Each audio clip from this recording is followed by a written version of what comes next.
আমি কিছু গুরুত্বপূর্ণ কথা আপনাদের সামনে পেশ করতে চাই। আজ আমরা 5টি ছোট ছোট আমল নিয়ে কথা বলবো, যে আমলগুলো হীরা, মণি, মুক্তা, স্বর্ণের চেয়েও অতীব দামি। মরে যাবার পর যে আমলগুলো আমাদের জন্য হবে জান্নাতের পাথেয়। আমরা যারা এখানে আজকে আছি, জীবনটা কার কখন কোথায় শেষ হয়ে যায় আমরা কেউ জানি না। এবং ঈদের দিনেও একজনের জানাজা হয়েছে। সকাল 10টায় ঈদের সালাত আদায় করেছে, যেই মাঠে আসরের পরে একই মাঠে ওই লোকের জানাজা হয়েছে। জীবনটা আমাদের খুবই সংকীর্ণ, চলে যেতেই হবে। এই পৃথিবীর চাকচিক্যের পিছনে পড়ে আসল মহান মালিককে ভুলে গেলাম। কিন্তু দু চোখ বন্ধ করে দেখুন, পৃথিবীতে কে আছে আপন? আল্লাহ ছাড়া আপন বন্ধু তো কাউকে আমি দেখি না। প্রতিদিন আমাকে 550 লিটার অক্সিজেন আল্লাহ তাআলা দেন। বর্তমান আধুনিক মডার্ন সায়েন্স তারা গবেষণা করেছে, 550 লিটার অক্সিজেন না হলে মানুষ মারা যাবে পার পার্সন। একজনের পিছনে প্রতিদিন 550 লিটার অক্সিজেন আল্লাহ দেন, যার একদিনের মূল্য $800, যার এক বছরের মূল্য 29 কোটি টাকা। আল্লাহ পাক যে কি দয়াবান, কি মেহেরবান, কত নিয়ামত দিয়ে আমাদেরকে তিনি পৃথিবীতে বাঁচিয়ে রেখেছেন। তো সেই মহান বারে এলাহির কাছে আমরা যেন প্রিয় হতে পারি, মৃত্যুর পরবর্তী জীবনে আমরা যেন ক্ষমা পেতে পারি, এজন্য 5টি গুরুত্বপূর্ণ আমল আজকে আমরা এখানে সবাই শিখে যাব। বলেন ইনশাআল্লাহ, সবাই বলুন ইনশাআল্লাহ। বিশ্বনবী সাল্লাল্লাহু আলাইহি ওয়াসাল্লাম কয়, রে দুনিয়ার মানুষেরা, দুনিয়ার জীবন ঘন্টা একদিন তোমার ফুরিয়ে যাবে। যেদিন তুমি মারা যাবে, মসজিদের মাইকে মরণের ঘোষণাটা, তোমার নামটা যখন ঘোষণা হয়ে যাবে, আপন মানুষগুলো কেউ যাবে তোমার জন্য কাফনের কাপড় ক্রয় করার জন্যে, কেউ তোমাকে গোসল দেওয়ার জন্যে তাড়াতাড়ি করে অবস্থান করবে, কেউ দৌড়ে তোমার বাড়ি যাবে তোমার খোঁজ খবর নেয়ার জন্যে। একটু পরে তোমার গোসল হয়ে যাবে, কিছুক্ষণ পরে কাফনের কাপড় তোমার গায়ের মধ্যে পরিয়ে দেওয়া হবে। যে মানুষটা আরামের বিছানা ছাড়া ঘুমাইতো না, এই মানুষটাকে সাধারণ ঠান্ডা কবরের মাটির উপরে শোয়ায় দেওয়া হবে। কিছুক্ষণ পরে মানুষগুলো আপনার এই লাশটাকে জানাজার ময়দানে নিয়ে জানাজা সম্পন্ন করে কবরে যখন আপনার লাশটাকে রেখে দিবে, মাটি চাপা দিয়া মানুষগুলো দূরে চলে যাবে। দূরে তাকিয়ে দেখবে আপনি একটা মাটির কবরে পড়ে আছেন। অথচ এই দুনিয়ার ভিতরে আপনার টাকার অভাব ছিল না, সম্পদের অভাব ছিল না, এই দুনিয়া আপনার সম্মানের অভাব ছিল না, ডিগ্রির অভাব ছিল না, আপনার কোনো কিছুতে আল্লাহ অভাব রাখেন নাই। মরে গেছেন একটা পিঁপড়ার যে মূল্য, ওই পিঁপড়ার মতো মূল্য আপনার নাই। আপনাকে সবাই ফেলে রেখে চলে গেল, কেউ আপনার সাথী হলো না। বিশ্বনবী সাল্লাল্লাহু আলাইহি ওয়াসাল্লাম কয়, মানুষ তখন নিজেকে অতীব অসহায় মনে করে যখন একা একা তার লাশটাকে কবরে রেখে দেবে। ঠিক সে সময় আপনাকে যখন মাটির কবরে রেখে দেবে, দূর থেকে লোকেরা তাকায় দেখবে আপনি মাটির কবরে পড়ে আছেন। আপনার ভিতরে যদি 5টি আমল খুঁজে পাওয়া যায়, আপনি সেদিন মাটির কবরে শুয়ে দেখবেন মাটির কবর মাটি নাই, সেদিন জান্নাতের বাগান হয়ে যাবে। আপনার আমার কবরটা যেন জান্নাতের বাগান হয়ে যায়, এই জন্য 5টি আমল জানার দরকার আছে না নাই? আয় আল্লাহ, এখানে আমরা যারা হাজির হয়েছি, জানি না আজকের রাতটা হয়তো আমাদের জীবনের শেষ রাত হয়ে যেতে পারে। কবরে যখন আমাদের লাশ রাখা হবে, আমরা যেন দূর থেকে মানুষ দেখবে মাটির কবরে আছি, আমরা যেন কবরে গিয়ে দেখি মাটির কবর মাটি নাই, জান্নাতের বাগান বানায় দিও, বলি আমিন।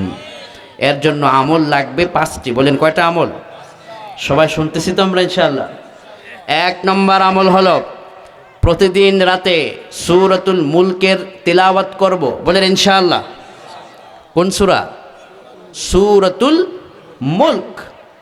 এই সূরাটি সম্পর্কে বিশ্বনবী সাল্লাল্লাহু আলাইহি ওয়াসাল্লাম কয়, عن أبي هريرة رضي الله عنه قال قال رسول الله صلى الله عليه وسلم إن سورة من القرآن 30 آية شفعت لرجل حتى غفر له وهي سورة تبارك الذي بيده الملك। কোরআনের মধ্যে আল্লাহ পাক 30 আয়াত বিশিষ্ট একটা চমৎকার বরকতময় সূরা দিয়েছেন। ওই সূরাটাকে বলা হয় সূরাতুল মুলক। যে আল্লাহর গোলাম এই সূরাতুল মুলকে তেলাওয়াত করে, আল্লাহর কোরআনের কে তেলাওয়াত করে, নবীজি বলেছেন 60, 70, 80 বছরের জিন্দেগির গুনাহগুলো তার মাফ হয়ে যাবে। বিশ্বনবী সাল্লাল্লাহু আলাইহি ওয়াসাল্লামের কাছে একজন সাহাবী এসে বললেন, ইয়া রাসূলুল্লাহ, আমি একটা কবর জিয়ারত করতে গেলাম, কিন্তু সেখানে আমি অলৌকিক একটা আওয়াজ শুনতে পেলাম, কে যেন সেখানে আল্লাহর কোরআন তেলাওয়াত করছে। নবীজি বললেন, কোরআনের শব্দগুলো কি তোমার মনে আছে নাকি? সাহাবী কয়, ইয়া রাসূলুল্লাহ, সেটা ছিল সূরাতুল মুলকের কিছু অংশ। আল্লাহর হাবিব বললেন, হিয়াল মানিআতু হিয়াল মুনজিয়াতু তুনজিহি মিন আযাবিল কবর। এই সূরাতুল মুলকের তিলাওয়াতের অংশের এমন পাওয়ার, এই কোরআনে কারীমের এত পাওয়ার, এই সূরার এত পাওয়ার, যদি কোনো একজন মানুষ এই সূরাকে তেলাওয়াত করে দুনিয়া থেকে বিদায় হয়ে যায়, তো আল্লাহর এই কোরআনটাই তার কবরের ভিতরে আযাবটা বন্ধ করে তাকে জান্নাতি বানায় দিতে পারে। এই কোরআনের সূরাতুল মুলকটাকে যত বেশি পারি আমরা প্রতিদিন রাতে একবার হলেও তেলাওয়াত করব, বলেন ইনশাআল্লাহ। মনে রাখেন, এই এলাকার সবচেয়ে ধনী মানুষটা মারা গেল রাত 3টায় মারা গেল। সকালের ফজরের আজান হওয়ার আগেই ওই লোকের মৃত্যুর ঘোষণাটা আগে হবে। ফজরের সালাতের পরে সবাই গ্রামবাসী বসলো। তো এই এলাকার সবচেয়ে ধনী মানুষটা সম্পর্কে জিজ্ঞেস করা হলো। উনি তো সম্পদশালী ছিলেন, সম্মানী ছিলেন, আজ তাকে আমরা দাফন করব। বলো, একদিনের জন্য ওনার সাথে কবরে কে যাওয়ার জন্য সাথী হবে? হাত তোলো। গ্রামের সব মানুষ হাত তুলবে নাকি? কেউ সেদিন তার সাথী হইতে রাজি হবে না। প্রাইম মিনিস্টার মারা গেল, প্রধানমন্ত্রী মারা গেল, প্রধানমন্ত্রীর কাছে চারিপাশে কত লোকের অভাব নাই। জিজ্ঞেস করা হলো, ওনার সঙ্গে একদিনের জন্য সাথী হবে কে? কবরে হাত তোলো। কেউ সেদিন আর রাজি হবে না। বাবা যদি মারা যায়, তার সন্তান কবরে একদিনের যাওয়ার জন্য রাজি হবে না। মা যদি মারা যায়, মায়ের সঙ্গে তার সন্তান রাজি হবে না। বন্ধু যদি দুনিয়া থেকে বিদায় হয়ে যায়, বন্ধুর কবরে বন্ধু একদিনও থাকার জন্য রাজি হবে না। বিশ্বনবী সাল্লাল্লাহু আলাইহি ওয়াসাল্লাম কয়, রে দুনিয়ার মানুষেরা, সম্পদ তোমার সঙ্গী হলো না, বন্ধু তোমার সঙ্গী হলো না, সন্তানরাও বাবার কবরে সাথী হলো না, কিন্তু চমৎকার একটা সারপ্রাইজ তোমাদের জন্য দিয়ে গেলাম। তা হলো, যারা দুনিয়াতে আল্লাহর কোরআনের সূরাতুল মুলকের তিলাওয়াত করবে, এই লোকটা যেদিন কবরে চলে যাবে, কবরে শুয়ে দেখবে সে একা নয়, কোরআনে কারীমটা তার সাথী হয়ে যাবে। যখন কোরআন তার সাথী হয়ে যাবে, নবী আমার তিরমিজির বর্ণনায় কয়, আযাবের ফেরেশতা আসে পায়ের দিক থেকে আযাব দেওয়ার জন্যে। আযাব দেওয়ার জন্য যখন চলে আসবে, আযাবের ফেরেশতার ভয়ঙ্কর আওয়াজে ওই কবরবাসী থরথর করে কাঁপতে থাকবে। মনে মনে ভাববে, হায় আজকে আমি একা, যদি আমার কবরে কেউ সাথী হতো, যদি আমার কেউ সঙ্গী থাকতো, তাহলে সময়টা তার সঙ্গে পার করতাম। নবী আমার কয়, পায়ের দিক থেকে যখন আযাবের ফেরেশতা আসবে, ঠিক সেই মুহূর্তে কপাল বরাবর একটা নূরের জ্যোতি আল্লাহ জ্বালায় দিবেন। অন্ধকার কবরটা সেদিন আলোকিত হয়ে যাবে।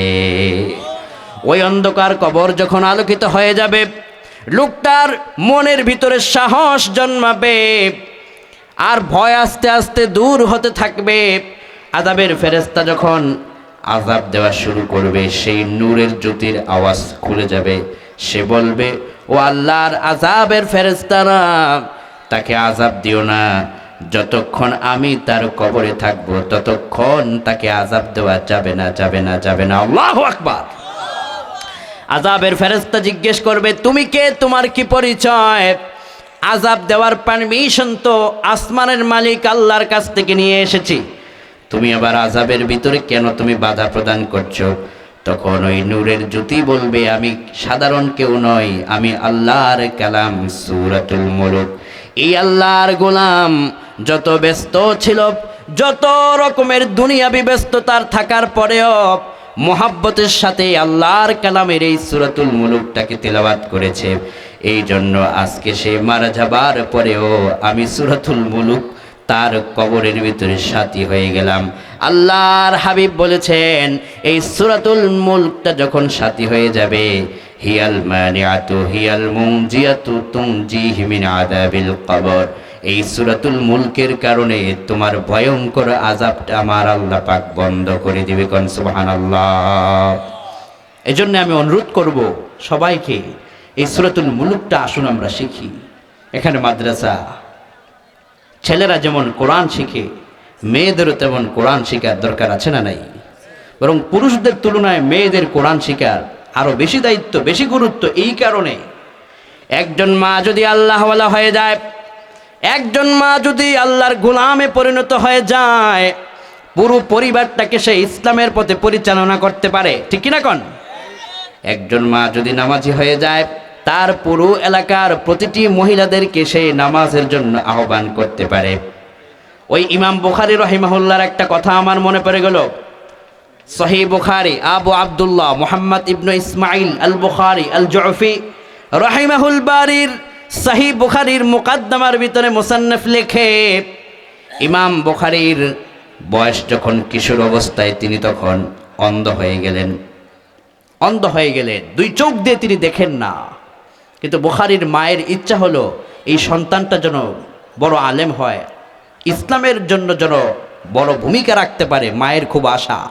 এখন যদি অন্ধ হয়ে যায়, সে দু চোখ দিয়ে যদি কোরআন পড়তে না পারে, তাহলে সে ইসলামের খেদমত করবে কি করে? মহিলারা আল্লাহওয়ালা হলে পরে, মহিলারা নামাজি হলে পরে, মহিলাদেরকে কোরআন শিক্ষা করালে পরে কতটা উপকৃত হয় সমাজ, জাতি কতটা উপকৃত হয় শুনুন। ইমামে বুখারী রাহিমাহুল্লাহ বয়স তার তখন মতান্তরে 8 থেকে 9 বছর, দুই চোখ তার অন্ধ হয়ে গেল। বুখারীর মায়ের ইচ্ছা হলো আমার সন্তান বড় আলেম হবে, দ্বীনের খেদমত করবে, ইসলামের খেদমত করবে, কিন্তু আমার সন্তান চোখে দেখে না, সে কি করে কোরআন পড়বে? মায়ের মনের ভিতরে খুব কষ্ট আর দুঃখ। এই মা একদিন তাহাজ্জুদের নামাজে দাঁড়ায় গেলেন। তাহাজ্জুদের সালাতে দাঁড়ায়া মোনাজাতে হাত তুলে আল্লাহরে কয়, আল্লাহ, আমি মা আমার সন্তানের জন্য তোমার দরবারে দোয়া করলাম, আমার এই সন্তানের চোখের জ্যোতিটা তুমি দয়া করে ফিরিয়ে দাও। আমি মা এই সন্তানকে তোমার জন্য কুরবানি করে দিলাম, এই সন্তানকে যদি চোখের জ্যোতি ফিরিয়ে দাও, এই সন্তানকে আমি ইসলামের জন্য কুরবানি করে দিলাম, আমার এই সন্তান যেন দ্বীনের খেদমত করতে পারে। বুখারীর মা দোয়া করে, তাহাজ্জুদের সালাত আদায় করে, তিনি যায় নামাজের ভিতরে দোয়া দুরুদ ইস্তিগফারের মধ্যে তিনি ব্যস্ত হয়ে পড়লেন। আস্তে আস্তে করে যখন সকালবেলায় ফজরের সালাতের আজান হয়ে গেল, তিনি সালাতুল ফজর আদায় করলেন। সালাতুল ফজর আদায় করার পরে সূর্য ওঠার আগে মা তার সন্তানকে জাগাতে গেলেন, বাবা ওঠো, ফজরের সালাতের সময় হয়ে যাচ্ছে, সময় প্রায় চলে যাচ্ছে, ফরজটা আদায় করে নাও। ইমাম বুখারী রাহিমাহুল্লাহর মা সন্তানকে যখন তার কামরায় ডাকে, বাবা ডাকো, ফজরের সালাতের সময় প্রায় শেষ হয়ে যাচ্ছে।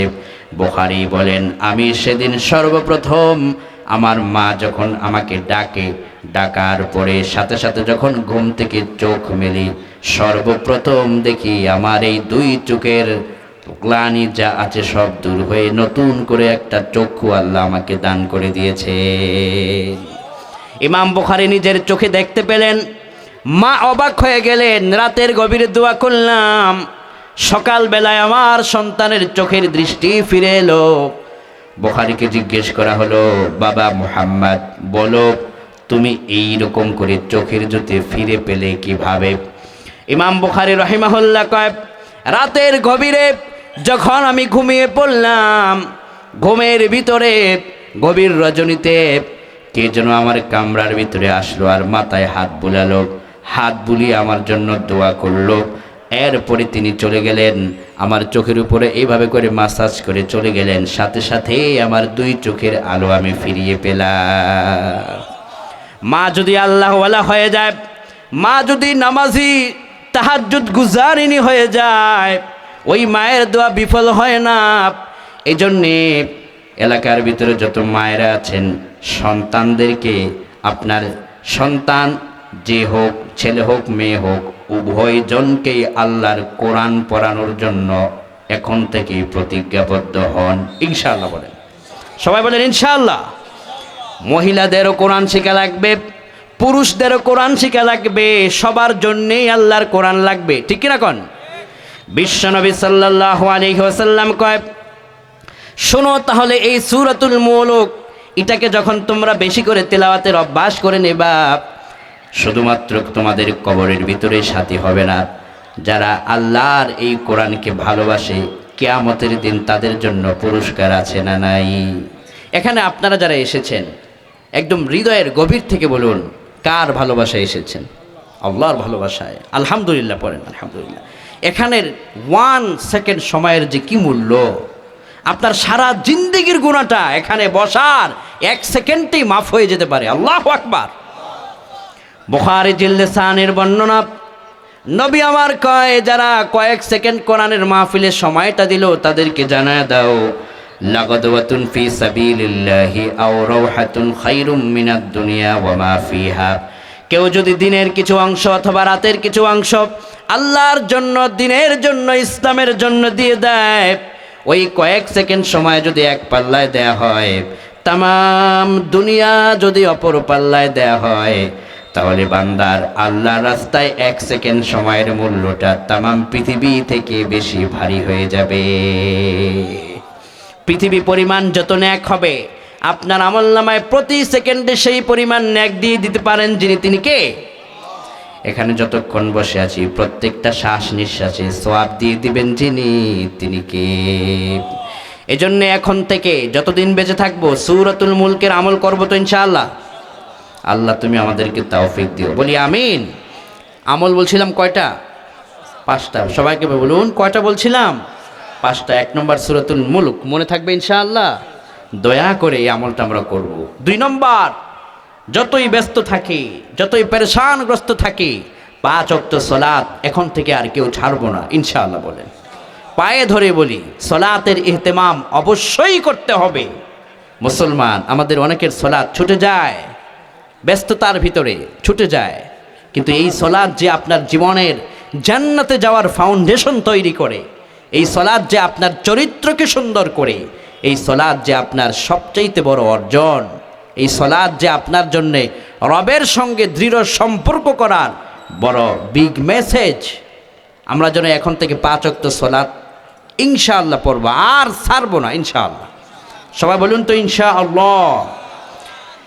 এবার দেখেন আমার ভাইয়েরা, শুধু 5 ওয়াক্ত সালাত নয়, ফজরের 2 রাকাত সুন্নত সালাতটার কত মূল্য। এমনও মানুষ আছে ফজরের সময় ঘুমানোর কারণে ফজর ছুটে যায়, এরকম যুবক আছে না নাই? রাত 3টা পর্যন্ত Facebook, Instagram, TikTok, YouTube, free fire, PUBG, আছে না এরকম?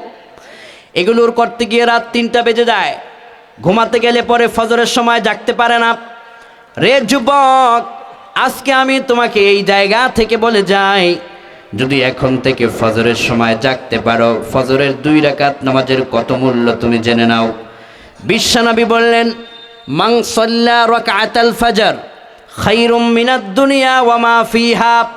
কেউ যদি ফজরের 2 রাকাত সুন্নত আদায় করলো, এই ফজরের 2 রাকাত সুন্নতকে যদি এক পাল্লায় দেয়া হয়, তামাম দুনিয়া যদি অপর পাল্লায় দেয়া হয়, ফজরের 2 রাকাত সুন্নতের মূল্য তামাম দুনিয়া থেকে আল্লাহর কাছে বেশি ভারী হয়ে যাবে। ফজরের এই 2 রাকাত সুন্নত যদি এত মূল্যবান হয় তাহলে 5 ওয়াক্ত সালাত না জানি আরও কত মূল্যবান হবে। এখন থেকে নামাজ কি ছাড়বো? কেউ ছাড়বো না। এবার যারা ছেড়ে দেয়, অনেকে তো ছেড়ে দিয়েছে, তাদের জন্য একটা ভয়ঙ্কর শাস্তির বর্ণনা নবীজি বলেছেন। যারা ফজর ছেড়ে দিয়েছে তাদের জন্য আল্লাহর হাবিব সাল্লাল্লাহু আলাইহি ওয়াসাল্লাম বলেন, আমি যখন জান্নাত ভ্রমণ করলাম এবং জাহান্নাম ভ্রমণ করলাম, জাহান্নামের ভয়ঙ্কর আযাব আমাকে দেখানো হলো। আমি দেখলাম ফজরের সালাত যারা ছেড়ে দেয় তাদের জন্য ভয়ঙ্কর একটা বর্ণনা। বিশাল একটা জাহান্নামের পাহাড়ি এলাকায় আমি দাঁড়িয়ে রইলাম। আমি দেখলাম সেখানে একটা যুবক, এই যুবককে দুই দিক থেকে দুইজন ভয়ঙ্কর ফেরেশতা বিশাল পাথরের টুকরা নিয়ে দাঁড়িয়ে আছে। অতঃপর আমি দেখলাম এই যুবককে দুইজন জাহান্নামের ফেরেশতা পাথর দিয়ে তাকে এইভাবে করে চাপা মারল। দেহটা তার থেতলে গেল, রক্তগুলো খসে খসে পড়তে লাগলো। লোকটা বলে বাঁচাও বাঁচাও, কিন্তু সেখানে ওই জাহান্নামের ফেরেশতা তাকে বাঁচায় না, তার কথা শ্রবণ করে না। বিশ্বনবী কয়, এভাবে পাথর দিয়ে চাপা দিয়ে লোকটাকে যখন শেষ করে দেওয়া হলো, কিছুক্ষণ পরে আবার তার রক্ত এবং গোশত থেকে আবার তাকে নতুন করে তৈরি করা হলো। অতঃপর তার এই সুটাম দেহটার উপরে আবার এইরকম করে পাথর চাপা দিয়ে তাকে থেতলে দিয়ে শেষ করে দেওয়া হলো। আল্লাহর হাবিব ফেরেশতাদেরকে জিজ্ঞেস করলেন, রে আল্লাহর ফেরেশতারা, এই লোকটাকে এমন ভয়ঙ্কর আযাব কেন দেওয়া হচ্ছে? শাস্তি দেওয়ার জন্যে একজন মানুষকে ছোট্ট একটা পাথর দিয়ে যদি চাপা দেওয়া হয়, এতেই তো সে শেষ হয়ে যায়। দুই দিক থেকে দুই ভয়ঙ্কর বিশাল পাথর দিয়ে চাপা দিলে লোকটার এত বড় ভয়ঙ্কর শাস্তি কি করে সহ্য করবে? ফেরেশতারা কয়, ইয়া রাসূলুল্লাহ, ইয়া হাবিবাল্লাহ, আপনি আপনার উম্মতদেরকে জানায় দেবেন, যারা দুনিয়ায় ফজরের নামাজ আদায় না করে ঘুমিয়ে থাকে, ফজরের সালাতকে ছেড়ে দেয়, তারা যেদিন দুনিয়া থেকে বিদায় হয়ে যাবে তাদেরকে জাহান্নামের এই পাথরের চাপা দিয়ে এইরকম করে শাস্তি দেওয়া হবে। আল্লাহর হাবিব দুনিয়ায় যখন এলেন, মেরাজ থেকে ফিরে এসে উম্মতদেরকে বললেন, রে আমার উম্মতেরা, যা কিছুই করো ফজরের সালাতটা তরক করিও না। জাহান্নামের ভিতরে তোমাদেরকে দাঁড় করে যদি এইরকম পাথর চাপা দেওয়া হয়, দুনিয়ার কারো পক্ষে এই কষ্ট সহ্য করা সম্ভব নয়। ঠিক কিনা কোন? আয় আল্লাহ, আজকের এই কোরআনে কারীমের মাহফিলে আমরা যারা আসতে পেরেছি, আপনার কাছে তৌফিক কামনা করি, মরণ পর্যন্ত যেন আমাদের শুধু ফজর নয় 5 ওয়াক্ত নামাজ যেন আমাদের ছুটে না যায়। আমাদেরকে তুমি নামাজি হওয়ার তৌফিক দান করো, বলি আমিন। এবার যদি আপনি নামাজটা পড়েন, আপনার জন্য আল্লাহর পক্ষ থেকে কি কি পুরস্কার আসবে আপনি শুনলে চমকে উঠবেন। অনেকের ঋণগ্রস্ত এরকম আছে না? সংসারের ভিতরে অভাব লেগেই থাকে, অসুখ লেগেই থাকে, স্বামী স্ত্রীর ভিতরে বন্ধনে অনেক রকমের অভাব, সন্তানরা কথা শোনে না, নানান রকমের এই পারিবারিক সমস্যাগুলো সমাজে বিদ্যমান। এই সকল সমস্যাগুলো শুধুমাত্র একটি আমলেই আপনি এই শেষ করতে পারেন। নবী আমার কয়, রে উম্মতেরা, জানায় দাও সবাইকে কোরআনের ওই আয়াতটা তাদেরকে শোনায় দাও। যারা এখন থেকে সালাতের প্রতি যত্নবান হবে, দুনিয়াতেই মরার আগে আল্লাহ তাদেরকে 4টা পুরস্কার দান করবেন। আল্লাহু আকবার কোন। কোরআনের ঘোষণা, মরার আগেই আপনি 4টা পুরস্কার পাবেনই, আল্লাহ আপনাকে দিবেনই। 1 নম্বর পুরস্কার হলো, রব্বুল আলামিন বলেন, উলাইকা হুমুল মুমিনুনা হাক্কা লাহুম দারাজাতুন ইনদা রাব্বিহিম ওয়া মাগফিরাতুন ওয়া রিজকুন কারীম। যারা 5 ওয়াক্ত সালাতের ইহতিমাম করবে, সালাত সঠিক সময়ে যারা আদায় করবে, 1 নম্বর পুরস্কার হলো তারা রবের দরবারে আল্লাহর ওলিতে পরিণত হয়ে যাবে, সত্যবাদী মুমিনে পরিণত হয়ে যাবে, তাকওয়াবান হিসেবে পরিণত হবে। তাদেরকে ভালোবেসে ফেলবেন যিনি, তিনি কে? 1 নম্বর, আপনার নামটা খাঁটি মুমিনের খাতায় লিখে দিবেন যিনি, তিনি কে? মুমিন হতে হলে সালাত পড়ে নাকি ছেড়ে দিয়ে? আল্লাহর ওলি হতে হলে সালাত পড়ে নাকি ছেড়ে দিয়ে? সালাত আদায় করে। যারা সালাত সঠিকভাবে আদায় করে তাদের নামটা আল্লাহর ওলির খাতায় লিখে দিবেন যিনি, তিনি কে? 2 নম্বর পুরস্কার, লাহুম দারাজাতুন ইনদা রাব্বিহিম, যারা নামাজের যত্নবান হবে তাদের মর্যাদা শুধুমাত্র ঠাকুর গায়ের জমিনে থাকবে না, তাদের সম্মান মর্যাদা আমার আল্লাহর আরশ পর্যন্ত বাড়িয়ে দিবেন যিনি, তিনি কে? আপনার ইজ্জত বেড়ে যাবে, মর্যাদা বেড়ে যাবে, সম্মান বেড়ে যাবে যারা 5 ওয়াক্ত সালাতে যত্নবান হয়। এরপরে আল্লাহ বললেন ওয়া মাগফিরাত, যারা নামাজ আদায় করে তাদের গুনাহগুলোকে ক্ষমা করে দিবেন যিনি, তিনি কে? ও যুবক, এই চোখ দিয়ে কত গুনাহের দৃশ্য তুমি দেখেছো। ও মুরব্বী বাবা, দোকানে বসে এই চোখ দিয়ে দোকানের টেলিভিশনে কত গুনাহের দৃশ্য দেখেছেন। কখনো কি ওর জন্য তওবা করেছেন? কোন দিন মৃত্যু চলে আসে, মৃত্যু আসার আগেই যদি তওবাটা করতে না পারেন ভয়ঙ্কর পরিণতি কিন্তু হয়ে যাবে। ও যুবক, এই চোখ দিয়ে পর্ন ভিডিওগুলো যে তুমি দেখেছ, ডিজে গানগুলো যে দেখেছ, নাটক সিনেমা যে তুমি দেখেছ, এই যে তুমি দেখলা তোমার এই চোখ দিয়ে, ক্ষমা যদি আল্লাহর কাছে চেয়ে না যাও তাহলে কিন্তু ভয়ঙ্কর শাস্তির সম্মুখীন তোমাকে হতে হবে। যারা জীবনে 1 সেকেন্ড কোনো পরনারীর দৃশ্য দেখেছে, গুনাহের দৃশ্য দেখেছে, তাদের জন্য একটা ভয়ঙ্কর হাদিস আমি আজকে শোনায় যাই। যারা যৌবনের তাড়নায় পড়ে এই অশ্লীল সিনেমার দৃশ্য যারা দেখে, তাদের জন্য একটা ভয়ঙ্কর হাদিস। বিশ্বনবী সাল্লাল্লাহু আলাইহি ওয়াসাল্লাম কয়, কিয়ামতের ময়দান যেদিন কায়েম হয়ে যাবে, যুবককে এক জায়গার ভিতরে হাসরের ময়দানে দাঁড় করানো হবে। 2 দিকে 2 জন জাহান্নামের ফেরেশতা তাকে এইভাবে টেনে ধরবে, লোকটা দাঁড়িয়ে যাবে। সামনের দিক থেকে 2 জন ফেরেশতা নেমে আসবে। 2 জন ফেরেশতার হাতের মধ্যে ভয়ঙ্কর গরম লোহা, উত্তপ্ত লোহা থাকবে। ওই উত্তপ্ত গরম লোহা যুবকের 2 চোখের ভিতরে এভাবে করে ফেরেশতা ঢুকিয়ে দেবে। আর পিছন দিক থেকে গরম লোহা বেরিয়ে রক্তগুলো খসে পড়বে। সে বলবে বাঁচাও বাঁচাও, কিন্তু তাকে কেউ বাঁচাবে না।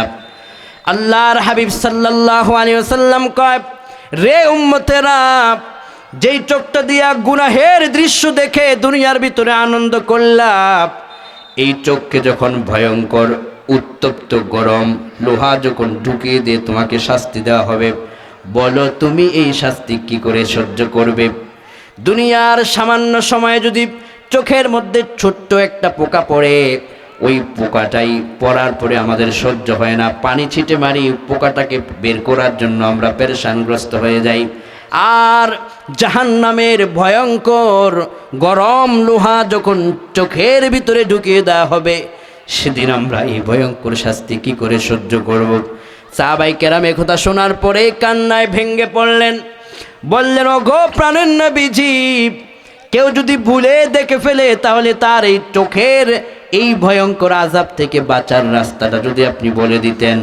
আল্লাহর হাবিব বুখারী জিলদে আউয়াল 91 পৃষ্ঠার বর্ণনায় আবু হুরায়রা রাদিয়াল্লাহু আনহু বর্ণনা করে কয়, নবীজি বললেন, যারা এই গুনাহের দৃশ্য দেখে ফেলেছে, এই গুনাহের দৃশ্য দেখার কারণে ভয়ঙ্কর গরম লোহা আখেরাতে যাদের জন্য তৈরি রাখা হয়েছে, দুনিয়াতে থাকতে যদি ওই ভয়ঙ্কর লোহার আযাব থেকে বাঁচতে চায়, একটা আমল করলে তার জন্য মাফ পাওয়া যাবে।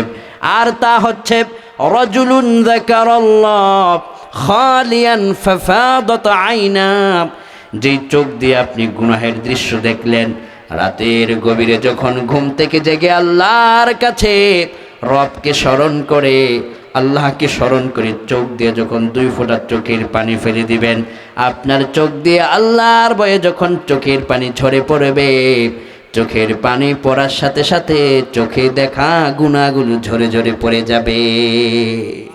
ও যুবক, রাতে একটু জাগো, তোমার এই গুনাহের জন্য রবের সাথে তুমি একটা সম্পর্ক করে নাও। আল্লাহ, গরম লোহা যদি চোখ দিয়ে ঢুকিয়ে দেওয়া হয়, আমি তো সহ্য করতে পারবো না। আয় আল্লাহ, আমি আজকেই তোমার কাছে তওবা করলাম, আমি আর এই সব খারাপ দৃশ্যগুলো আর দেখব না, তুমি দয়া করে আমাকে ক্ষমা করো। রব যখন আপনাকে ক্ষমা করবে, আপনার ইজ্জত দাম রবের দরবারে বহুগুণ বেড়ে যাবে। কোন আল্লাহু আকবার। এই জন্যে ওয়া মাগফিরাহ, যারা সালাত আদায় করে তাদের গুনাহগুলো গাছ থেকে যেভাবে গাছের পাতা ঝরে, আসমান থেকে বৃষ্টির পানিগুলো যেভাবে ঝরে, মানুষ যখন সেজদা দেয় তার গুনাহগুলো সেই রকম করে ঝরে ঝরে পড়তে থাকে। কোন আল্লাহু আকবার। মুসনাদে আহমদের বর্ণনা, বিশ্বনবী হযরতে আবু যর গিফারী রাদিয়াল্লাহু আনহুকে নিয়ে সফরে বের হলেন। প্রতিমধ্যে নবীজি একটা গাছ ধরে, গাছের ডালা ধরে নাড়া মারলেন, অজর দ্বারায় পাতাগুলো পড়তে লাগলো। নবীজি বললেন, ইয়া আবা যর। তিনি বললেন, লাব্বাইক ইয়া রাসূলুল্লাহ।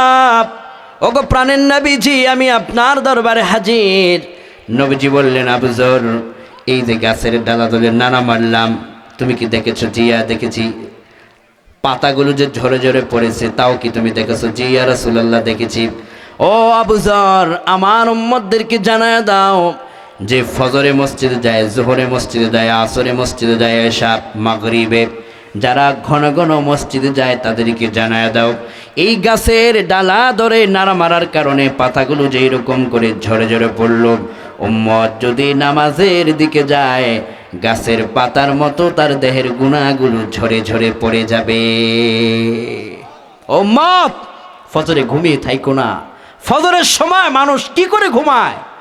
ফজরের সময় তো একটা পাখিও জাগে, কুকুরও জাগে, বিড়ালও জাগে। বাড়ির পাশের কুকুরটার দিকে তাকায় দেখেন, ফজরের সময় সে জাগ্রত হয়ে তার রবকে স্মরণ করে। ফজরের সময় বিড়াল তার দিকে তাকায় দেখেন, বিড়ালও জেগে জেগে তার রবের তাসবিহ পাঠ করে। ওই গাছের যে ছোট্ট পাখিটা থাকে দেখবেন ফজরের সময় কিচির মিচির ডাকে, সে তো কিচির মিচির করে না, সে তার রব আল্লাহ রব্বুল আলামিনের তাসবিহ পাঠ করে। ছোট্ট যে পিপিলিকা ফজরের সময় হেঁটে যায়, ওই পিপিলিকাটা তার রবকে তাসবিহ পাঠ করে, জিকির করে, তাসবিহ করে। আল্লাহ রব্বুল আলামিন বলেন, বান্দারে, তোমাকে আমি সৃষ্টির সেরা বানালাম। আমি চাইলে তোমাকে কুকুর বানায়া দুনিয়াতে প্রেরণ করতে পারতাম, তাহলে তুমি মানুষের খাদ্য খাবার হাড্ডিগুলো ফেলে দিলে পরে তুমি টোকায়া খেতে। আমি চাইলে তোমাকে বিড়াল বানাতাম, বিড়াল বানালে মানুষ মাছ খেয়ে তারা যখন ওই মাছের কাঁটা ফেলে দিত, তুমি ওই কাঁটা টোকায় টোকায় খাওয়া লাগতো। আমি যদি তোমাকে মানুষ না বানাইয়া গরু বানাতাম, গাবি বানাতাম, মানুষ তোমার গলার মধ্যে রশি বেঁধে গোয়াল ঘরের ভিতরে তোমাকে বেঁধে রাখতো। আমি আল্লাহ পাক তোমাকে গরু বানাই নাই, আমি আল্লাহ পাক তোমাকে কুকুর বানাই নাই, বিড়াল বানাই নাই, সৃষ্টির সেরা বানালাম, শ্রেষ্ঠত্ব তোমাকে আমি দান করলাম। যেই কুকুরটা ঘুম থেকে ফজরে জাগে, বিড়ালটা ঘুম থেকে জাগে, গাছের ওই ছোট্ট পাখিটা কিচির মিচির করে তাসবিহ পাঠ করে, ঠিক সে সময় তুমি সৃষ্টির সেরা মানুষটা ঘুমিয়ে থাকো। তোমার মতো অকৃতজ্ঞ, তোমার মতো দুর্ভাগা এই দুনিয়াতে আর কে হতে পারে? তোমার মতো অকৃতজ্ঞ এই দুনিয়াতে আর কে হতে পারে? ঠিক কিনা? যে কুকুরটা জাগলো, যার খাবার হচ্ছে হাড্ডি, যেটা আপনি খেয়ে ফেলে দেন, ওটা সে টোকায় খায়। যদি আমাকে আল্লাহ কুকুর বানাতেন, আমিও তো রাস্তার মোড়ে মোড়ে ঘুরে ঘুরে এরকম হাড্ডি টোকায় টোকায় আমাকে খাওয়া লাগতো। আল্লাহ যে আমাকে সৃষ্টির সেরা বানাইলেন, আল্লাহ যে আমাকে সেরা বানালেন, সৃষ্টির সেরা মানুষ হিসেবে প্রেরণ করলেন, এর শুকরিয়া স্বরূপ 5 ওয়াক্ত সালাতে সেজদা দেওয়া যাবে তো ইনশাআল্লাহ? সবাই বলেন যাবে তো ইনশাআল্লাহ? শুধু তাই নয়, আল্লাহ যে সুস্থ রাখলেন আমাকে। আমার একজন মুসল্লি একদিন এসে আমার কাছে কান্না করতে লাগলো। কাঁদছেন কেন? বলছে যে আমার পিতার যে রোগ ধরা পড়েছে, ডক্টর বলেছে তাকে 10টি ইঞ্জেকশন পুশ করতে হবে, এবং প্রত্যেকটা ইঞ্জেকশন বাংলা টাকায় 10 লক্ষ টাকা। তো হুজুর, আমি আমার পিতার সুস্থতার জন্য সব টাকা ব্যবস্থা করেছি, দোয়া করুন বাবা যেন সুস্থ হয়। একবার তার ইঞ্জেকশন হয়েছে, 1 সপ্তাহ পর আরেকটা হয়েছে, আরেক সপ্তাহ পর 3টা ইঞ্জেকশন হওয়ার পরে 4র্থ সপ্তাহ আসার পর সে বলছে, হুজুর আমার পিতা দুনিয়া থেকে বিদায় হয়ে গিয়েছে। আমি চিন্তা করে দেখলাম, এই মানুষটাকে আল্লাহ তৌফিক দিয়েছেন বলে তো সে চিকিৎসার জন্য 2টা টাকা খরচ করতে পেরেছে।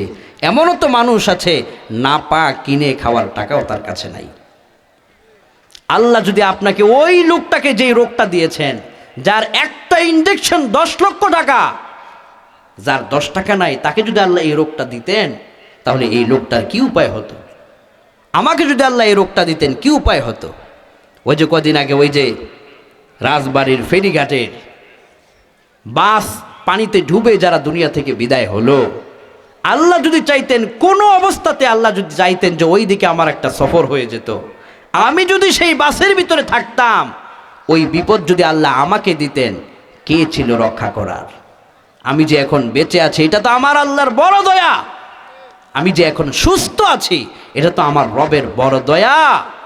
আমি যে এখন আমার হাত দিয়ে যে আমি খাবারটা খেতে পারছি, দেখেন না কত মানুষ বিছানায় পড়ে আছে, নিজের খাবারটা আরেকজন তাকে খাওয়ায় দেওয়া লাগে, নিজে বিছানায় প্রস্রাব করে আরেকজন তাকে পরিষ্কার করানো লাগে। আল্লাহ চাইলে তো আমাকেও এরকম করে এই বিছানায় পড়াইয়া এরকম কষ্ট দিতে পারতেন। আমি যে সুস্থ আছি, আল্লাহ যে আমাকে সুস্থ রেখেছেন, এর চাইতে বড় দয়া আল্লাহর আর কি হতে পারে? এত কিছু নিয়ামত পাওয়ার পরে আমি কি করে আল্লাহর সলাতকে ভুলে যাই? আমি কি করে ভুলে যাই? এই যে আমরা এখানে যারা আছি, কিডনি, আমাদের যে কিডনি আছে, কিডনি মেডিকেল সায়েন্স বলছে একজন মানুষের যদি কিডনি ড্যামেজ হয়ে যায়, তাহলে এই মানুষটার মূল্য পৃথিবী থেকে শেষ হয়ে যায়। কিডনি যদি কারো শেষ হয়ে যায়, কিডনি যে কত বড় নিয়ামত! একটা কিডনি আপনার দেহের জন্য, আপনার শরীরের জন্য কিডনি যদি কি কাজ করে আপনি জানলে চমকে উঠবেন। ওই যে চা বানায়, চা বানালে পরে যখন আপনাকে চা দেওয়া হয়, ছাঁকুনি আছে না, চাওয়ালার কাছে একটা ছাঁকুনি। মেডিকেল সায়েন্সের গবেষণা মতে আল্লাহ রাব্বুল আলামিন কিডনিকে এমন পাওয়ারফুল করে দিলেন, আপনি যেগুলো খাচ্ছেন, পেটের ভিতরে ঢুকাচ্ছেন, যে খাবারগুলো আপনি খাচ্ছেন, এগুলোর ভিতর থেকে যেগুলো আপনার জন্য উপকারী, আপনার দেহের জন্য, স্বাস্থ্যের জন্য, ওই কিডনিটা ওগুলো সেকে সেকে ভালো পদার্থগুলো আপনার শরীরের ভিতরে রেখে দেয়। আর যেগুলো আপনার জন্য কষ্টকর, বিপজ্জনক, ওগুলো আপনার সেকে সেকে প্রস্রাবের রাস্তা দিয়ে বের করে কিডনি আপনাকে সুস্থ রেখে দেয়। যদি কিডনি ড্যামেজ হয়ে যায়, তাহলে সে খাবার খেয়ে স্বস্তি পাবে না, ঘুমিয়ে স্বস্তি পাবে না, তার কিডনি তো ড্যামেজ হয়ে গিয়েছে। তখন সে এই পৃথিবীর থেকে আস্তে আস্তে তাকে বিদায় নিতে হয়। যাদের কিডনি রোগ আছে তাদের ডায়ালাইসিস করে বাঁচতে হয়, হাজার হাজার টাকা খরচ করা লাগে। আল্লাহ যে ওই রোগটা আমাদেরকে দিলেন না, আল্লাহ যে আমাদেরকে ভালো রাখলেন, এর জন্য সকলেই পড়ি আলহামদুলিল্লাহ। আল্লাহ যে ওই রোগটা না দিয়ে সুস্থ যে রাখলেন, এর জন্য 5 ওয়াক্ত সালাতে সেজদা দেওয়া যাবে তো ইনশাআল্লাহ। পৃথিবীর চারিদিকে তাকিয়ে দেখুন, আল্লাহ কত নিয়ামত আমাদেরকে চারিদিক দিয়ে দিয়ে রেখেছেন। এর জন্য এর শুকরিয়া স্বরূপ এখন থেকে 2 নম্বর আমল, যে যেখানে থাকি 5 ওয়াক্ত সালাত আর ছাড়বো না ইনশাআল্লাহ। সবাই পারবো তো ইনশাআল্লাহ? দুহাত উঁচু করি, আল্লাহর কাছে তৌফিক চাই, বলুন হে আল্লাহ, এখন থেকে 5 ওয়াক্ত সালাত সময় মতো আদায় করবার তৌফিক দান করিও, আমিন আমিন আমিন। যুবক ভাইদেরকে বলবো, বেশি সময় তো লাগে না।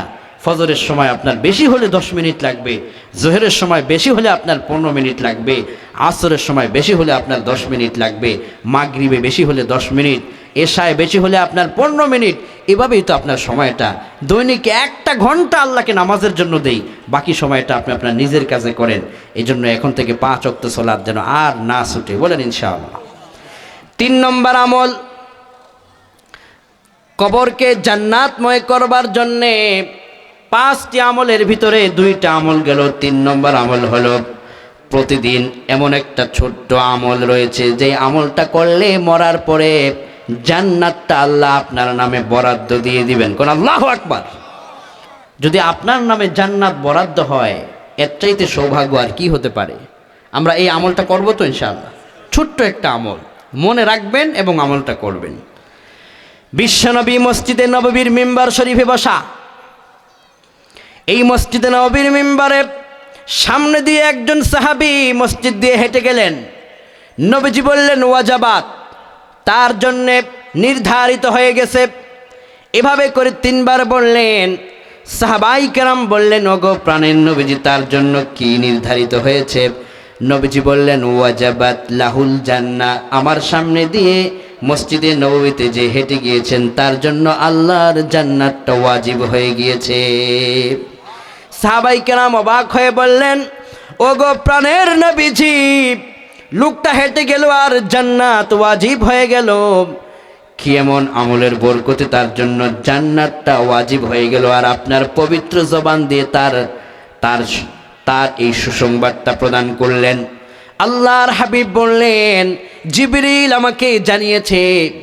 জিবরিল আলাইহিস সালাম মসজিদ নববীর যেই অংশ দিয়ে প্রবেশ করতেন, আমি এই কয়েকদিন আগে সেই মসজিদ নববীর ওই অংশে গিয়ে এসেছি। মসজিদ নববীর মিম্বর শরীফের পাশে রিয়াজুল জান্নাতে সালাত আদায় করে এসেছি।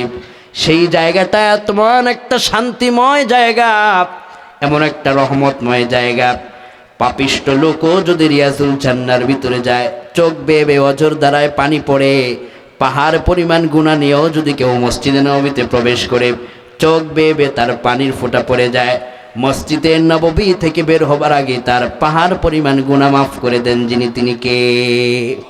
দোয়া করেন আল্লাহর কাছে যেন জীবনে একবার হলেও মক্কা আল মুকাররমা মদিনা মুনাওয়ারা যাওয়ার তৌফিক আল্লাহ সবাইকে দেয়, বলি আমিন।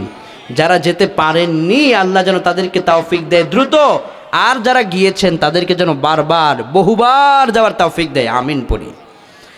তো সেই বাবে জিবরাইল দিয়ে জিবরাইল আমিন প্রবেশ করলেন। নবীজি বললেন, আমাকে জিবরাইল জানালো মসজিদে নববীর এই জায়গায় এই লোকটা হেঁটে হেঁটে 10 বার সূরাতুল ইখলাস পড়েছে। আল্লাহ পাক জানিয়েছেন, যে ব্যক্তি 10 বার সূরাতুল ইখলাসের আমল করবে, মরার পরে তাকে জান্নাতে আপ্যায়ন করার জন্য জান্নাতটাই রিজার্ভ করে দেওয়া হবে। সাহাবাই কেরাম বললেন, ইয়া রাসূলুল্লাহ, আমি যদি 10 বার নয় 20 বার পড়ি তাহলে কি হবে? নবীজি বললেন, 10 বার পড়লে একটা জান্নাত, 20 বার পড়লে 2টা জান্নাত, যদি কেউ 30 বার পড়ে তাহলে 3টা জান্নাত। যত বেশি পড়বে তত বড় বড় জান্নাতের রাজমহল তার জন্য আল্লাহ বরাদ্দ দিয়ে দিবে। তা আপনি অন্তত 10 বার সূরাতুল ইখলাসটা প্রতিদিন পড়ুন, আপনার জন্য আল্লাহ জান্নাতটা রিজার্ভ হয়ে যাবে। কোন আল্লাহু আকবার। 3 নম্বর আমল হলো দৈনিক 10 বার সূরাতুল ইখলাসের আমল করব ইনশাআল্লাহ। পড়েন সূরা ইখলাস, আমরা পারি তো? সবাই পড়েন আমার সাথে, কুল হুয়াল্লাহু আহাদ আল্লাহুস সামাদ লাম ইয়ালিদ ওয়া লাম ইউলাদ ওয়া লাম ইয়াকুল লাহু কুফুয়ান আহাদ। এই সূরাতুল ইখলাস নিম্নে দৈনিক কতবার? 10 বার। ছেড়ে দিবেন না। মসজিদের ভিতরে প্রবেশ করেছেন, জামাতের বাকি আছে আরো 10 মিনিট। এই 10 মিনিট সময় অযথা কথা না বলে 2 চোখ বন্ধ করে নিজে নিজেই তেলাওয়াত করতে থাকি, সূরাতুল ইখলাস পড়তে থাকি বেশি বেশি করে।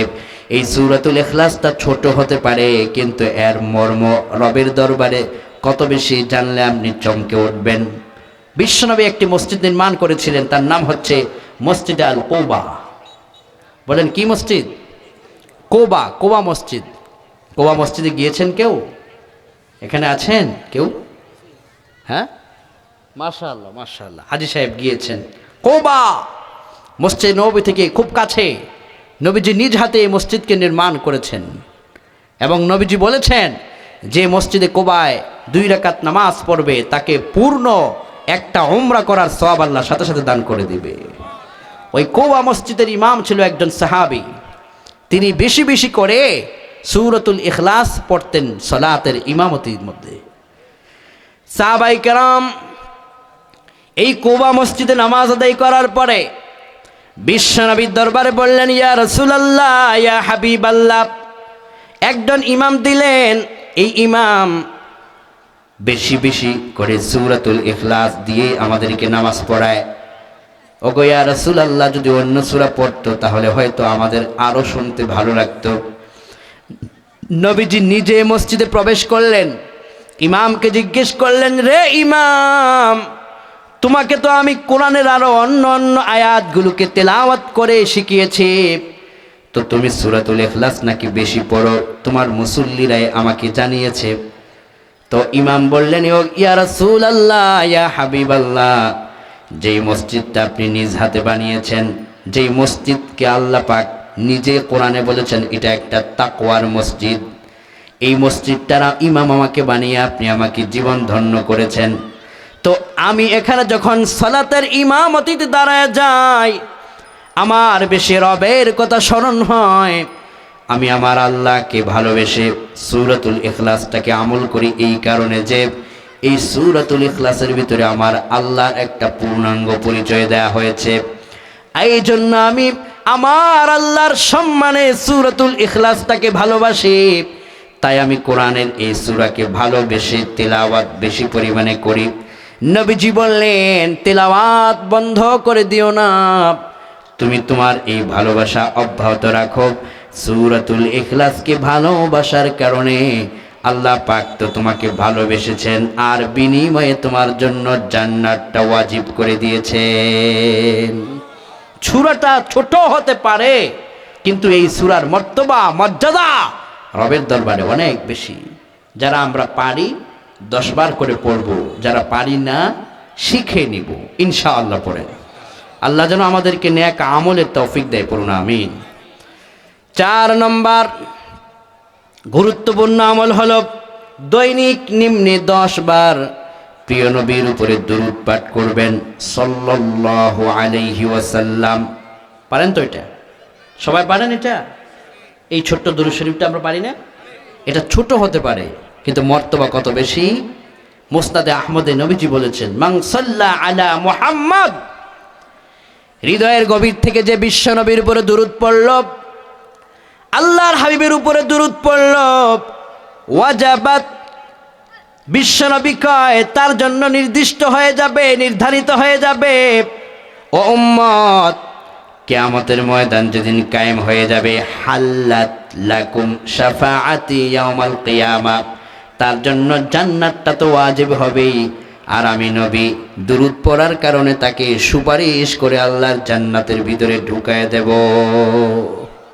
আপনার জীবনের আমলের পাল্লায় দুরূদের আমল বেশি রাখুন। দুরূদ ইব্রাহিম পাঠ করুন সাল্লাল্লাহু আলাইহি ওয়াসাল্লাম, এই ছোট্ট দুরূদটা পাঠ করুন, আল্লাহুম্মা সাল্লি ওয়া সাল্লিম আলা নাবিয়্যিনা মুহাম্মদ।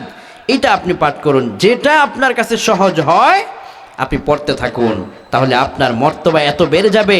নবীজি কয়, হাল্লাত লাকুম শাফাআতি ইয়াউমাল কিয়ামা, আমি কিয়ামতের দিন এই দুরূদ পাঠকারীকে সুপারিশ করে জান্নাতে পৌঁছায় দেব। এজন্য আমলের পাল্লাকে ভারী করতে হবে। কে কখন চলে যাই আমাদের কোনো ঠিকানা নেই, কখন আমাদের কবর খনন হয়ে যাবে, কখন মসজিদের মাইকে মৃত্যুর ঘোষণা আসবে আমরা কেউ জানি না। এজন্য মরার আগে নেক আমলের পাল্লাটা আমাদের বাড়াতে হবে। এটাই চাই। আমার ডানে বামে সম্পদ, টাকা পয়সা যা ছিল সব জায়গা মতো সব পরে থাকবে, মরার পরে আমি শুধু নিয়ে যেতে পারবো নেক আমল। এজন্য এই নেক আমল বেশি করে করবো তো ইনশাআল্লাহ। এই যে আজকে 5টি আমল নিয়ে কথা বলছি, এগুলো যদি মনে রাখতে পারেন, আস্তে আস্তে করে দেখবেন যে এই আমলগুলো শুরু করলে অনেক বড় একটা তৃপ্তি পাবেন, মনটা অনেক বড় শান্তি পাবেন। এই আমলগুলো যদি আপনি সময় মতো করতে পারেন, আল্লাহ তুমি আমাদের প্রত্যেকের তৌফিক দাও বলি আমিন। একজন সাহাবী বিশ্বনবীর দরবারে এসে কাঁদতে লাগলেন, দুরূদ শরীফ বেশি পড়লে যে ফায়দা হবে আপনার। নবীজি বললেন, কেন তুমি কাঁদো? লোকটা কয়, ইয়া রাসূলুল্লাহ, এই দুনিয়াতে যখন আমি ক্ষুধার্ত হয়ে যাই, আপনার পবিত্র চেহারা মুবারক দেখার কারণে ক্ষুধার যন্ত্রণা আমার দূর হয়ে যায়। পেরেশানগ্রস্ত থাকলে আপনার কাছে আসলে পরে আমার পেরেশানি দূর হয়ে যায়।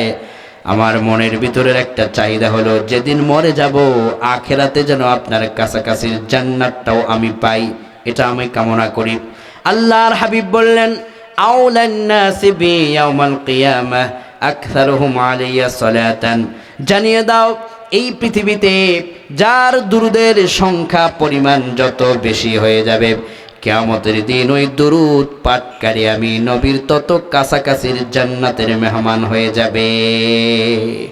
এবার আপনি যদি প্রিয় নবীর পাশাপাশি থাকতে চান, আপনার দুরূদের আমলটা আপনি বেশি বাড়ায় দিবেন ইনশাআল্লাহ। বলেন 5 নম্বর যে আমলের কথাটা বলবো তা হচ্ছে দৈনিক নিম্নে 1 বার এই দোয়াটা পড়বেন, আস্তাগফিরুল্লাহ।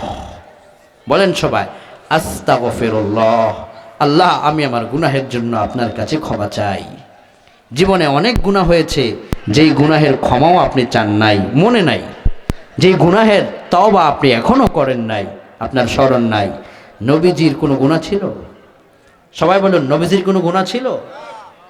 প্রশ্নই আসে না। অথচ নবীজি নিজে বলেছেন, ওয়াল্লাহি ইন্নী লাআস্তাগফিরুল্লাহ ওয়া আতুবু ইলাইহি ফিল ইয়াউমি আকসার মিন 70 মাররা। আমি আল্লাহর নামের শপথ করে কই, ও উম্মতেরা, আমি দৈনিক 70 বারের বেশি আল্লাহর কাছে তওবা ইস্তেগফার করি। যেই নবীর আমলনামায় গুনাহ নাই, সেই নবী 70 বারের বেশি তওবা ইস্তেগফার করে, আর আমাদের আমলনামায় গুনাহের কোনো সীমা নাই। আমরা তওবা করতে ভুলে যাই, ইস্তেগফার করতে ভুলে যাই। গুনাহ মানুষ এমন ভাবে করে মনে হচ্ছে যেন সে আর মারা যাবে না। এই মাত্র জানাজা হলো, দাফন হলো, জানাজার ময়দানে গেল, একটা মানুষকে লাশ দাফন করে আসলো, এরপরও সে এই শিক্ষাটা নেয় না যে আমাকেও একদিন লাশ হতে হবে। কবরের পাশে দিয়ে কত মানুষ হেঁটে যায়, এই শিক্ষাটা তার মনে আসে না যে আমিও তো একদিন লাশ হব। এজন্যে পাপের জন্য বেশি করে আল্লাহর কাছে ইস্তেগফার করা উচিত। যেখানে নবীজির গুনাহ নাই তিনি সেখানে তওবা করে ইস্তেগফার করে 70 বারের বেশি আমাদের বেশি পরিমাণে তওবা ইস্তেগফার করা উচিত। ঠিক কি না বলেন? বিশ্বনবী কয়, রাতে ঘুমাবার সময় যখন এই দোয়াটা কেউ পড়েন আমার সাথে, আস্তাগফিরুল্লাহাল আযীম আল্লাযী লা ইলাহা ইল্লা হুয়াল হাইয়ুল কাইয়্যুম ওয়া আতুবু ইলাইহি। এই ইস্তেগফারটা আমরা পারি না? সহজ না এটা? এই সহজ ইস্তেগফারটার কি মূল্য? আস্তাগফিরুল্লাহাল আযীম আল্লাযী লা ইলাহা ইল্লা হুয়াল হাইয়ুল কাইয়্যুম ওয়া আতুবু ইলাইহি। এটা আপনি ঘুমাবার সময় 3 বার পড়বেন। কয়বার? 3 বার। নবীজি বলেছেন, হুত্তাত খাতায়া ওয়া ইন কানাত মিসলা জাবাদিল বাহার। যদি ওই লোকটার গুনাহ মহা সমুদ্র পরিমাণ হয়, সমুদ্রের ফেনার চাইতেও বেশি হয়, রাতে এই ইস্তেগফার পরে ঘুমিয়েছে, সকালের সূর্য ওঠার আগেই তার পাহাড় পরিমাণ, সমুদ্র পরিমাণ গুনাহ আল্লাহ মাফ করে দেয়। আপনি ঘুমাতে যাওয়ার সময় এই ইস্তেগফারটা পড়তে কয় মিনিট লাগবে? ঘুমাতে যাওয়ার সময় আমরা কেউ গান শুনি, কেউ মোবাইল দেখতে দেখতে ফেসবুক বা মেসেঞ্জার এগুলো সময় কাটাতে কাটাতে একজন মুসল্লি আমাকে এসে একদিন বললেন, হুজুর আমি নিয়ত করেছি 10 মিনিট মোবাইল চালাবো, কিন্তু মোবাইল ব্যবহার করতে করতে আমার 1 ঘন্টা চলে যায়, আমি টেরও পাই না। এরকম হয় না? এরকম হয়। মোবাইল আপনার সময় ছিনিয়ে নিচ্ছে। এই মোবাইল একটা দাজ্জালি ফিতনা।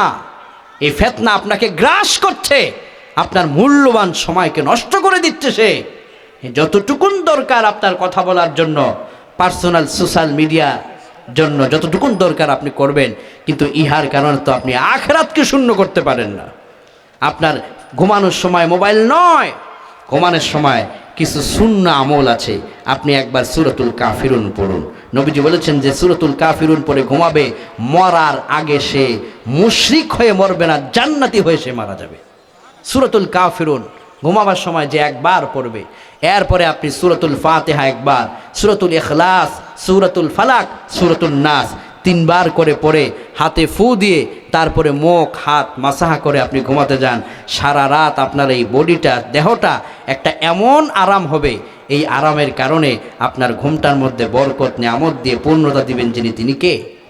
ঘুমানোর সময় নাচ গান এগুলো নয়। এখন থেকে ঘুমানোর আগে কাফিরুন, ফাতিহা, ইখলাস, ফালাক, নাস এগুলো পড়ব। আয়াতুল কুরসি পড়ব। নবীজি বলেছেন যে আয়াতুল কুরসি পড়ে ঘুমাবে, ওমান ক্বরাআহা হিনা ইয়াখুযু মাদজাহু আমানাল্লাহু আলা দারিহি ওয়া দারি জারিহি। যে ঘুমানোর সময় এই আয়াতুল কুরসি পড়ে ঘুমাবে, তার ঘরটাকে 70,000 ফেরেশতারা সারা রাত পাহারা দিয়ে রাখবে। এরপরে আপনি সূরাতুল বাকারার শেষের 2টা আয়াত ঘুমানোর সময় পড়বেন, আমানার রাসূল হতে ফানসুরনা আলাল কামিল কাফিরিন পর্যন্ত। এই 2টা আয়াত যদি কেউ ঘুমানোর আগে পড়ে, যদি ঘুমায়, তারে সারা রাত তাহাজ্জুদ পড়ার মতো সমান সওয়াব তার আমলনামা দান করা হবে। হাদিসে বলা হয়েছে কাফাতা, এই সূরাটা তোমার জন্য যথেষ্ট, বিপদ মুক্তি থেকে যথেষ্ট, নেক আমলের জন্য যথেষ্ট। এই কোরআনে কারীমের এই আমলগুলো ঘুমানোর আগে আমরা করব। এখন তো ঘুমানোর আগে গান বাদ্য ডিজে এগুলো নয়, ঘুমানোর আগে এই সূরাগুলো আমরা পড়ে পড়ে ঘুমাবো। বলেন ইনশাআল্লাহ। আল্লাহ তুমি আমাদের প্রত্যেককে এই নেক আমলগুলো করার তৌফিক দাও, সবাই পড়ি আমিন। যে ছোট্ট 5টা আমল নিয়ে কথা বললাম, আমরা যেন এই 5টা আমল অতীব গুরুত্বের সাথে সুন্দরভাবে করে দুনিয়া থেকে যেন জান্নাতে মেহমান হয়ে মরতে পারি, আল্লাহ তৌফিক দাও, বলি আমিন। এবার এই 5টা আমল যদি আপনার হয়ে যায়, নবীজি আপনার জন্য কি সুসংবাদ দেয় শুনুন।